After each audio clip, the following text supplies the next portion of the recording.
Робополис БГ. Добре дошли в света на роботите за дома и офиса, градината и басейна. Богат избор на роботи за почистване на прозорци, самообслужващи се прахосмокачки роботи с моп, роботи-косачки и роботи за басейни. Всички модели са налични.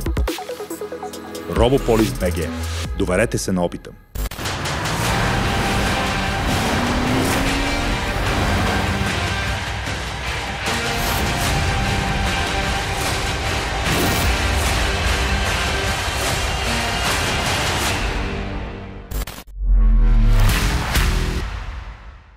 Why the war in Ukraine does not end as Trump promised? Well, first of all, it's not a war. Please understand that. It's not a war. If it was a war, it would be over. It's a special military operation. And if you don't understand the difference between the two, then it's difficult having this conversation. A special military operation is a limited military political event designed to achieve a specific outcome. A war is an existential struggle between two nations that results in the total annihilation and elimination of the other nation. If Russia was at war with Ukraine, Ukraine wouldn't exist today. So Russia's in a special military operation, which means there's a heavy political element involved in this.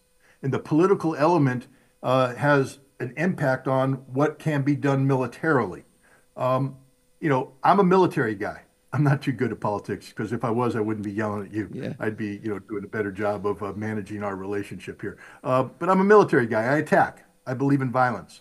And so I am sometimes projecting my prejudices onto a battlefield saying this is what should be happening right now. But it isn't happening because the Russians aren't at war with Ukraine. Russia is involved in a very delicate, bigger picture operation that has more objectives than simply resolving the issue of Ukraine.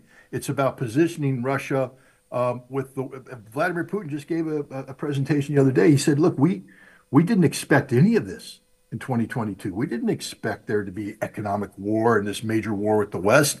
We've been adjusting. In 2022, Russia didn't expect this. We're at 2025 and Russia is winning across all fronts because Russia has adjusted. But they've adjusted because it's a special military operation that has broad political objectives outside of Ukraine. But speak for Trump.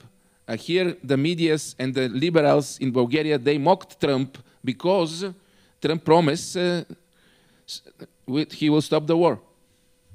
I mock Trump too. I mean, not because he didn't stop the war in 24 hours. That was never going to happen. I mock Trump because he misled the American people and he misled, I think, many people around the world into believing that he was serious about peace. But it turns out he's not serious about peace. He was using the peace process as a vehicle to strengthen the hand of the United States. And look what he's done. He's, this fake mineral deal with Ukraine has created a vehicle for the continued provision of military support to Ukraine, but not as military support. It's now called reconstruction. The relations with Russia, it was a game. It was a game pretending that you're going to have normal economic relations, but now you're saying no. We're going to sanction. We're going to try to hurt Russia. We're trying to shut down the Russian economy. All the things that other people have tried in the past and have failed. But this is now the true direction. Trump has an administration that is like Dr. Jekyll and Mr. Hyde. Mm-hmm. On the one hand, you have J.D. Vance, you have Tulsi Gabbard, maybe even Pete Hegseth. Pete Hegseth is just a simplistic fool who does whatever Trump wants him to do. So I have to put him in the middle because his brain doesn't work. But J.D. Vance, Tulsi Gabbard, they do want peace. And they would like to find a path towards peace. Mm-hmm. But then you have Marco Rubio. You had Michael Waltz, but he's been fired. But you have Scott Bennett, the Secretary. These people hate Russia. They don't want peace. And they have sabotaged whatever efforts were underway by Steve Witkoff. They have sabotaged this, pushed Witkoff away. And Trump is literally either a liar or he is inherently weak or he's both. Because what Trump said he wanted to do, he could have done. The irony is Donald Trump could be in Moscow today having meetings with Vladimir Putin, attend the May 9th celebration as a joint celebration of the Allied defeat of Nazi Germany, and then on May 10th sign some of the most important treaties the United States has ever signed. normalizing relations with Russia, ending the state of war in Ukraine, beginning a process of arms control and disarmament that brings peace and stability to the world. This could have been Donald Trump's legacy. It's what he said he wanted to do. But he didn't want to do it because he let Marco Rubio hijack the entire policy process. And now we are on a path that will lead to war with Russia if we don't get off this path. This is a very dangerous path we're on because it's a path that uses the Ukraine conflict as continued leverage to bring down Russia, which has been the goal of the United States for decades. Donald Trump said, maybe I want to do something different. But when did you hear Donald Trump say, I reject the former policies? When has Donald Trump said it is not the strategic objective of the United States to defeat Russia? It's the same policy. He's just trying to package it differently. It's the same policy, but it is the situation worse than before. It's more confusing than before. I mean, with all of Biden's faults, at least you had clarity. With Trump, it's very confusing. But I think the Russians, again, I can't speak on behalf of the Russians, and because this is a special military operation, it makes it impossible for me to, if I were a military guy, this war would be over in a week. Literally be over in a week. It's the easiest war in the world to end. You Ukrainian leadership, the Ukrainian economy, and you devastate the morale of the Ukrainian people by all the critical infrastructure, and then your army waltzes in and everybody in front of it. That's how you end this war, through.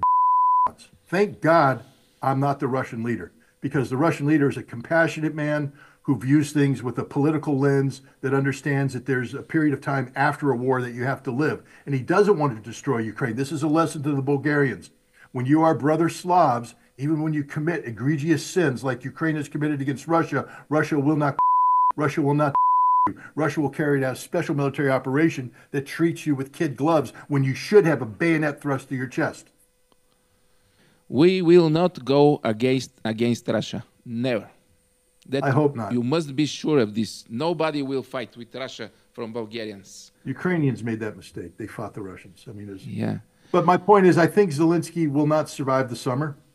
I think that the Russians will be going to promote a major collapse of Ukraine. And that collapse will be social, political, economic. The last phase will be military, as the military has to fall back. And if Ukraine isn't careful, they could lose Odessa, Mykolaiv, Dnipropetrovsk, Kharkov, Zaporozhye will lose. Well, Zaporozhye is already Russian. Has Trump failed? Yeah, I believe so. I think when it comes to his foreign policy, this is a man who's supposed to be a president pursuing peace. And he had a chance to make peace, and he's failed. He doesn't want peace. He's allowed warmongering advisors, Marco Rubio, Scott Bessent, and others, to influence his thinking. The fact that Keith Kellogg continues to advise him on Ukraine is mind-boggling.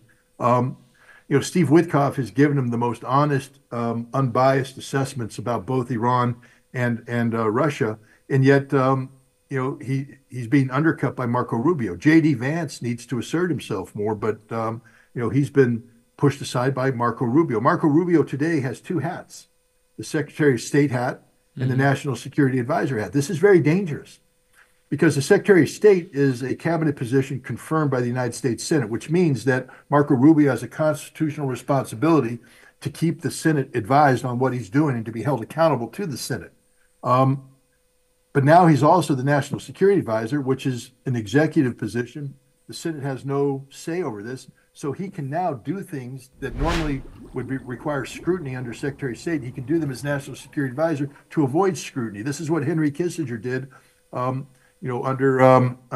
President Ford. A very, very dangerous situation. America is not designed to have a dictator like this. And Marco Rubio is becoming a foreign policy dictator, held accountable to no one, and so powerful that even the president is unable to go against his will. So yeah, Trump has failed miserably. This is an absolute 100% failure on the part of Donald Trump.